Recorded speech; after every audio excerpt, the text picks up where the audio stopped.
Hi అండి, అందరికీ నమస్కారం. ఆంధ్రప్రదేశ్ రాష్ట్ర వ్యాప్తంగా ఉన్నటువంటి పెన్షన్దారులందరికీ కూడా ఆంధ్రప్రదేశ్ రాష్ట్ర ప్రభుత్వం ఒక గుడ్ న్యూస్ అయితే చెప్పడం అయితే జరిగిందండి. అది ఏమనేది నేను ఈ యొక్క వీడియోలో అయితే తెలియజేస్తాను. దయచేసి మన యొక్క ఛానల్కి ఎవరైతే ఫస్ట్ టైం వచ్చారో సబ్స్క్రైబ్ చేయండి, అలాగే లైక్ చేయండి.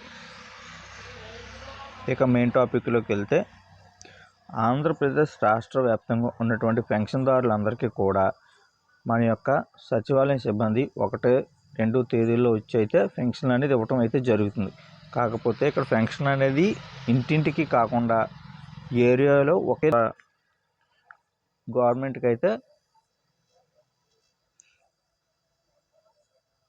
కంప్లైంట్స్ వెళ్ళాయి. ఇలా ఇంటింటికి వెళ్లకుండా ఒకే దగ్గర కూర్చొని పెన్షన్ ఇవ్వటం అనేది గవర్నమెంట్కి కంప్లైంట్స్ వెళ్ళాయి. సో దీనికి సంబంధించి ఆంధ్రప్రదేశ్ రాష్ట్ర ప్రభుత్వం కొన్ని ఆదేశాలు అయితే జారీ చేసింది. సచివాలయం సిబ్బందికి అయితే జారీ చేసింది. ఇకపై పింఛన్ల పంపిణీని మరింత పారదర్శకంగా పక్కంగా నిర్వహించేలా ప్రభుత్వం అయితే చర్యలకు సిద్ధమైంది.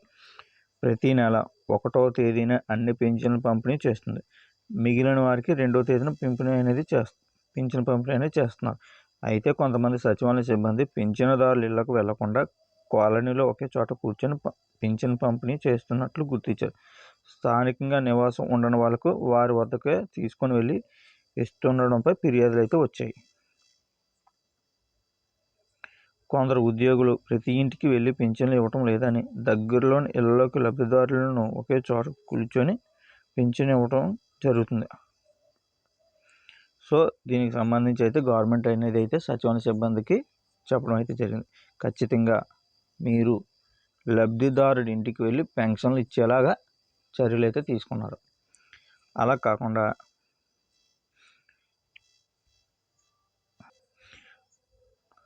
ఆంధ్రప్రదేశ్ ప్రభుత్వం సంక్షేమ పథకాల ద్వారా లబ్ధి పొందుతున్న వారి వివరాల కోసం సర్వే చేశారు.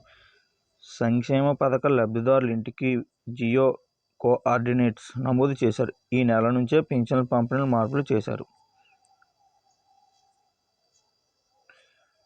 ఈ నెల నుంచే పింఛన్ల పంపిణీలో అయితే మార్పులు అయితే చేశారు.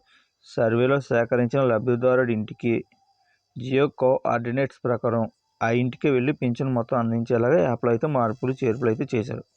ఒకవేళ ఎవరైనా సచివాలయ సిబ్బంది లబ్ధిదారుడి ఇంటికి దగ్గర రాకుండా మరో చోట పింఛన్ డబ్బులు ఇస్తే యాప్లో ఆ వివరాలు నమోదవుతాయి.